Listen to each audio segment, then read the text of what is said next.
누가복음 18장.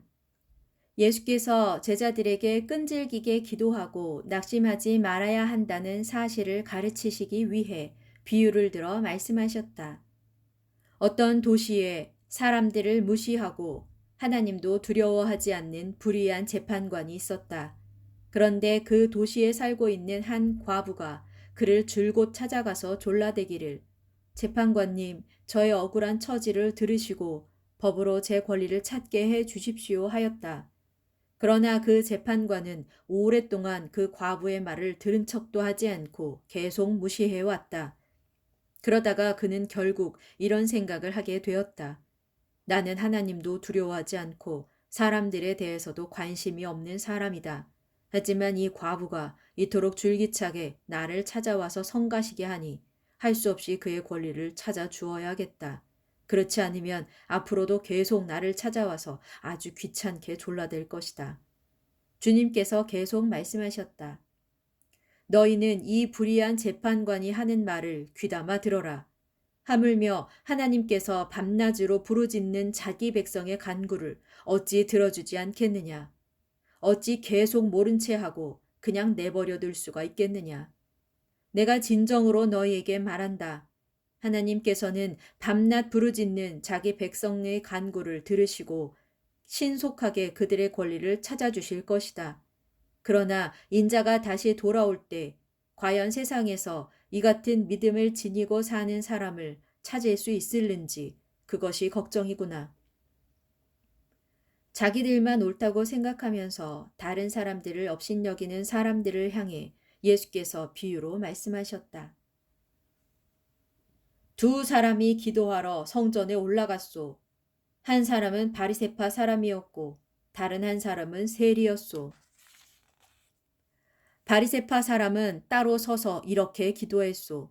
하나님, 저는 남의 것을 빼앗는 강도나 정직하지 못한 사기꾼이나 간음을 저지르는 그런 사람이 아니라는 것이 얼마나 감사한지요. 더구나 저기 있는 세리와도 같지 않습니다. 저는 일주일에 2번씩 금식하고 11조를 꼬박꼬박 하나님께 바치고 있습니다. 그런데 세리는 멀찌감치 서서 감히 하늘을 우러러볼 생각도 못하고 가슴을 치며 기도하기를, 오 하나님, 이 죄인을 불쌍히 여기시고 자비를 베풀어 주소서 하였소. 내가 당신들에게 분명히 말하겠소. 결국 하나님께 의롭다는 인정을 받고서 집으로 돌아간 사람은 저 바리새파 사람이 아니라 바로 세리요. 이처럼 누구든지 자기를 높이는 사람은 낮아지고 자기를 낮추는 사람은 높아질 것이요. 사람들은 아기들까지 예수께 데리고 와서 예수께 손을 얹어 축복해 주시기를 바랐다. 제자들은 그런 사람들을 나무라면서 그냥 돌려보내려 했다. 하지만 예수께서는 어린 아이들을 가까이 부르며 말씀하셨다. 어린이들을 막지 말고 모두 내게로 오게 하여라. 하나님의 나라는 이런 어린아이들 같은 마음을 가진 자들의 것이다. 내가 진정으로 너희에게 말한다. 누구든지 어린아이처럼 하나님의 나라를 순전히 받아들이지 않는 사람은 결코 거기에 들어갈 수 없다. 어떤 유대인 관리가 예수께 여쭈었다. 선하신 선생님, 제가 어떻게 해야 영원한 생명을 얻을 수 있겠습니까? 예수께서 그에게 대답하셨다. 지금 당신이 나를 선하다고 하였소. 하나님 한 분밖에는 선하신 이가 없소.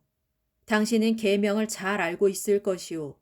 곧 간음하지 말라, 살인하지 말라, 도둑질하지 말라, 거짓 증언을 하지 말라, 내 부모를 공경하라 하지 않았소. 그 관리가 대답했다.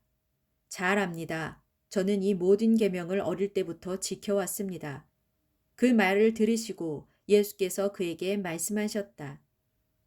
당신에게는 아직도 한 가지 부족한 것이 있소. 당신이 가진 재산을 다 팔아서 가난한 사람들에게 나누어 주시오. 그리하면 당신은 하늘나라의 보화를 차지할 수 있을 것이오. 그렇게 행한 후에 와서 나를 따르시오. 이 말씀을 듣자 그 관리는 침울한 표정을 지으며 몹시 근심하였다. 사실 그는 아주 많은 재산을 지닌 큰 부자였기 때문이다. 예수께서 그런 그의 모습을 지켜보시며 제자들에게 말씀하셨다. 부자가 하나님의 나라에 들어가기란 참으로 어렵다. 부자가 하나님의 나라에 들어가기보다는 차라리 낙타가 바늘귀로 들어가는 것이 한층 쉬울 것이다. 이 말씀을 듣고 있던 사람들이 크게 놀라며 물었다. 선생님, 그렇다면 세상에 누가 구원을 받을 수 있겠습니까? 예수께서 대답하셨다. 사람으로서는 할 수 없는 일이라도 하나님께서는 능히 하실 수 있다. 그러자 베드로가 예수께 말했다. 주님, 저희는 주님을 따르기 위해 가진 것들을 모두 버렸습니다. 예수께서 말씀하셨다. 내가 진정으로 너희에게 말한다. 누구든지 하나님의 나라를 위하여 집이나 아내나 형제나 부모나 자녀를 버리는 사람은 이 세상에서 사는 동안에도 여러 갑절로 보상받을 것이고 장차 오는 세상에서 영원한 생명을 얻을 것이다. 예수께서 12제자를 불러 모으시고 말씀하셨다. 보라, 우리는 지금 예루살렘으로 올라가고 있다. 그곳에 가면 인자를 두고 예언자들이 기록한 모든 일들이 다 이루어질 것이다. 인자는 이방인들의 손에 넘겨지게 될 터인데 그들은 나를 조롱하고 모욕하고 침뱉고 채찍질한 후에 마침내 십자가에 못 박아 죽일 것이다. 그러나 죽은 지 사흘 만에 인자는 다시 살아날 것이다. 그러나 제자들은 이 말씀을 조금도 깨닫지 못했다. 이 말씀의 뜻이 그들에게 감추어져 있어서 제자들은 예수님의 하신 말씀을 하나도 알아차리지 못하였다. 예수께서 여리고 성읍에 가까이 가셨을 때 맹인 한 사람이 길가에 앉아 구걸을 하고 있다가 많은 사람들이 지나가는 소리를 듣고는 무슨 일이 일어났느냐고 물어보았다. 사람들이 말하길 나사렛 예수가 지나가신다 하고 알려주자 그 맹인은 크게 소리를 지르기 시작했다. 다윗의 자손 예수여, 저를 불쌍히 보시고 제게 자비를 베풀어 주십시오. 그러자 앞서가던 사람들이 그 맹인에게 조용히 하라고 꾸짖었다. 그래도 그 맹인은 더욱 큰 소리로 외쳤다.